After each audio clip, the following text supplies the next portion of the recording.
Salut à tous, aujourd'hui on se retrouve pour une nouvelle vidéo. On va voir ensemble pour créer un overlay facilement directement avec After Effects pour le mettre sur OBS.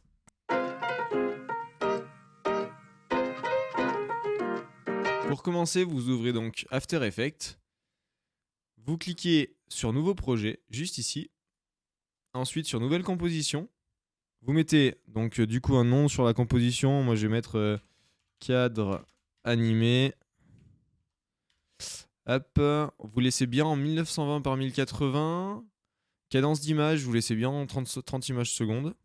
Et là, vous mettez donc du coup la durée que vous voulez. Moi, je vais mettre une durée de 10 secondes du coup, avec un fond noir. Ça, vous le laissez comme ceci. Vous faites OK. Et du coup, vous allez avoir donc toute la nouvelle composition juste ici.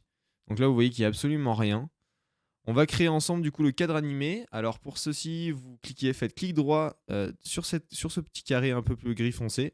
Vous faites nouveau, calque de forme.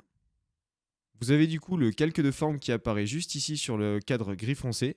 Vous allez donc créer directement le cadre sur la prévisualisation qu'il y a juste ici. Donc là, on crée un cadre. Alors on s'en fiche pour le moment de la taille, parce qu'on le recadrera plus tard. Donc on peut mettre une taille comme celle-ci. On va juste baisser un tout petit peu, parce que ça fait un peu épais quand même. Hop là, on va le mettre en 16. 16, c'est pas mal. On va le mettre en 16, ça c'est pas mal. Du coup, on clique sur la petite flèche juste en haut pour valider le cadre. Donc là, on a notre cadre. Là déjà, on pourrait avoir juste un encadré classique, très sobre, noir. Après, on peut le mettre d'une autre couleur, hein. Vous pouvez le mettre donc pour enlever le fond. Si jamais vous avez un fond qui s'affiche, vous cliquez sur fond, juste ici. Et vous voyez, là par exemple, il y a le fond noir qui s'est affiché parce que j'ai cliqué là. Vous cliquez sur sans fond, aucun. Et vous faites OK. Et donc après, vous cliquez sur l'encadré ici. Et vous pouvez changer la couleur du fond, hein. Vous voyez, je peux mettre la couleur que je veux, juste en changeant la couleur. Donc là, je vais laisser noir. Vous pouvez laisser donc un cadre très classique comme celui-ci. Sinon, on peut aller dans Effets, juste ici. On va taper Dégrader 4 couleurs, que vous avez juste là. Et là, du coup, on va glisser le dégradé 4 couleurs. Alors, soit vous le glissez sur la prévisualisation directement, soit sinon vous le glissez sur calque de forme. Et là, on va avoir un cadre, alors plus joli pour certains, ceux qui vont préférer, un cadre donc avec un dégradé de 4 couleurs, où vous pouvez mettre les couleurs que vous souhaitez. Donc on va essayer de faire un style de couleur un peu solaire. Donc on va prendre des couleurs assez chaudes.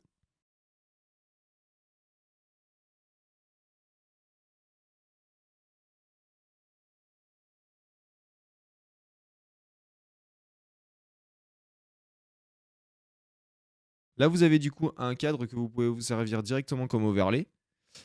Vous avez la possibilité sinon de l'animer. Alors, vous voyez, donc là, vous avez une timeline avec les 10 secondes qu'on avait commencé à mettre tout à l'heure. Donc, on commence à cocher les points clés du point 1, point 2, point 3, point 4. Juste ici. On va aller à 2 secondes. Et on va tout simplement... Alors là, on va cliquer sur ce petit encadré juste là pour enlever le transparent, le temps de mieux y voir. Donc on est à 2 secondes, on va prendre le point jaune, le point rouge et on va le faire bouger jusqu'à l'angle ici. Et on va faire exactement pareil pour les autres du coup.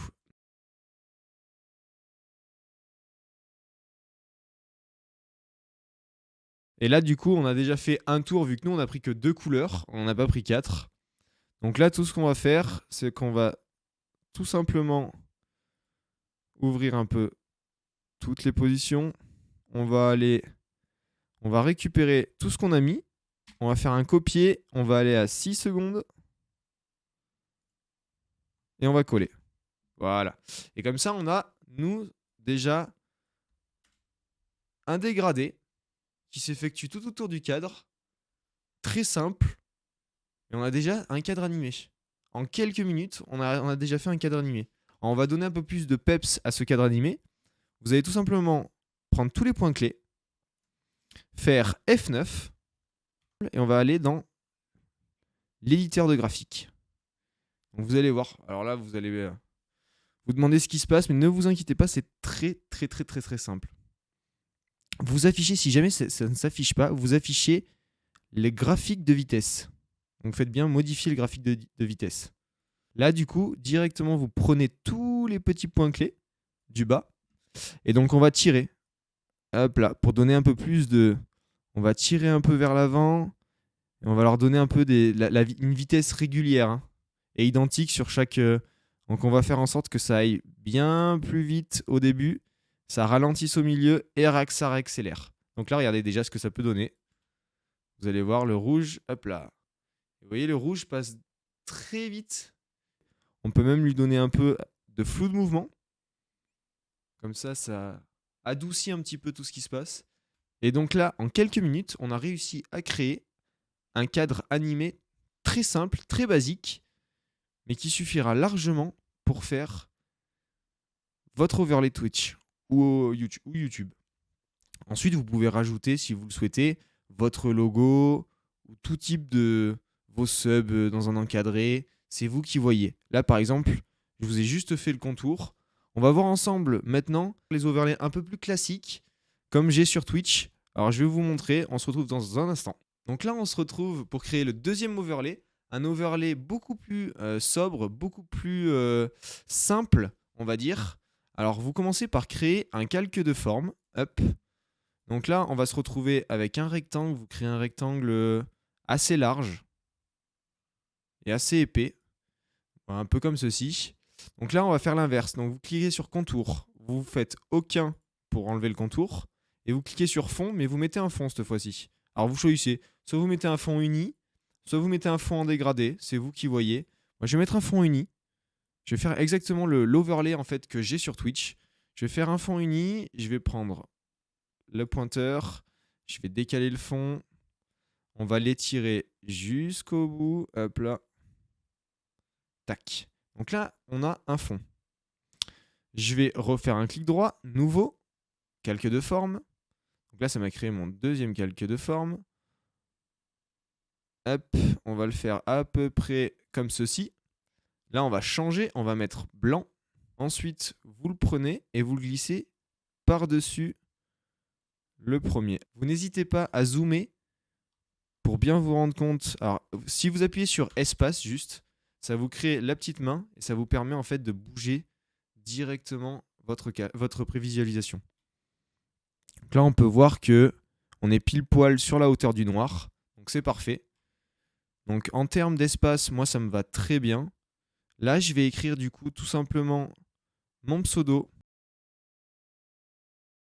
Et je vais du coup choisir une police. En police, moi, je vais prendre la police que j'utilise constamment, qui pour moi me correspond du moins. C'est la police Poppins. Donc je la mets en bold. J'augmente la taille du texte. Je prends mon texte, je le centre. Je le centre par rapport au cadre blanc. Donc là déjà, on a quelque chose de très simple. Ici, vous pouvez mettre du coup, par exemple, vos subs. Vous mettez sub. Donc là, vous prenez ça, vous changez de couleur, vous mettez en blanc vu que c'est sur du noir. Sub, donc on est sur du Poppins Bold. Hop là. Alors, vous avez deux possibilités. Soit vous laissez sub comme ça, soit sinon vous pouvez mettre sub, les lettres les unes en dessous des autres. Vous mettez sub comme ça. On le centre. Tac. Et là, vous mettez votre dernier sub ou votre total de sub. C'est vous qui voyez. Vous pouvez mettre dans la bande noire ce que vous souhaitez. Pour le Wistiti, par exemple, si vous voulez mettre votre pseudo et que vous voulez animer le texte, alors c'est pas obligatoire, il existe des animations basiques et très très très simples. Vous cliquez sur votre pseudo, sur le Wistiti. Juste ici, vous allez voir l'onglet animer. Vous faites animer. Et là, vous pouvez mettre l'animation que vous souhaitez. Par exemple, une animation très simple d'opacité. On va mettre animation d'opacité. Vous voyez, là, on commence donc à 0. On met opacité à 100%. On va aller à 3 secondes. On va mettre l'opacité à 0%. Et on va aller à 4 secondes. Et on va remettre l'opacité à 100%. Hop là, j'ai oublié de cliquer là-dessus.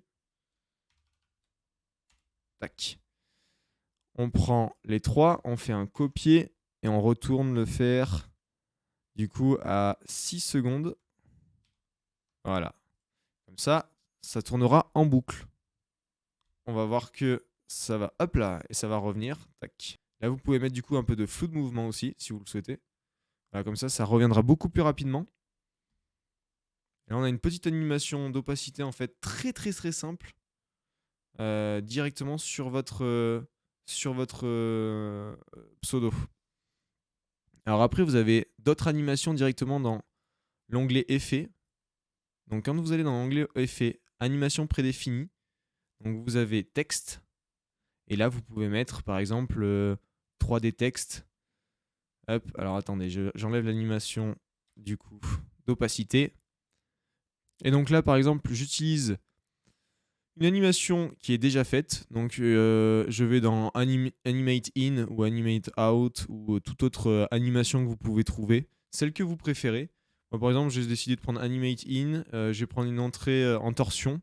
Donc vous le prenez, vous glissez directement sur le Wistiti, tac. Et donc là, ça vous donne une animation classique que vous pouvez avoir. Alors après, c'est à vous de regarder, mais vous pouvez trouver et faire des animations dans tout et n'importe quoi. Si vous avez envie de faire une animation, alors attendez, je vais l'enlever. Si vous faites tout simplement donc transformer, vous cliquez sur votre pseudo. Vous avez envie de le grossir, vous faites sur échelle, vous ouvrez le point clé, vous allez un peu plus loin et là vous baissez, vous augmentez, vous diminuez, vous jouez avec l'opacité, vous jouez avec l'échelle, vous jouez avec la position et vous faites ce que vous voulez et ça vous permet d'avoir des rendus hyper beaux et d'avoir soit des rendus en fait très très très poussés comme vous pouvez avoir avec certains overlays, soit avec des rendus très simples comme on peut le voir sur mon overlay directement de Twitch. Ça vous donne un overlay très simple où vous avez le pseudo qui est affiché, le nombre de subs qui est affiché. Moi, j'ai mis une petite chose en plus avec le nombre de subs par jour. Le dernier abonné et les réseaux sociaux, vous voyez, comme vous pouvez le voir, qui défilent les uns après les autres. Ça, c'est via StreamElement directement. Ce sera dédié à une autre vidéo YouTube dans 2 semaines. Comment intégrer directement des réseaux sociaux sur votre chaîne, du texte animé ou des overlays, des vidéos, etc. via StreamElement. Ça, ce sera dédié à une autre vidéo un peu plus tard. Et là, vous voyez, donc, on est sur quelque chose de très très basique, très très simple, mais qui fait largement le travail. Du coup, si cette vidéo vous a plu, n'hésitez pas à vous abonner, à liker et à commenter la vidéo. En tout cas, on se retrouve dans 2 semaines pour un nouveau tuto sur StreamElement. Merci et à bientôt.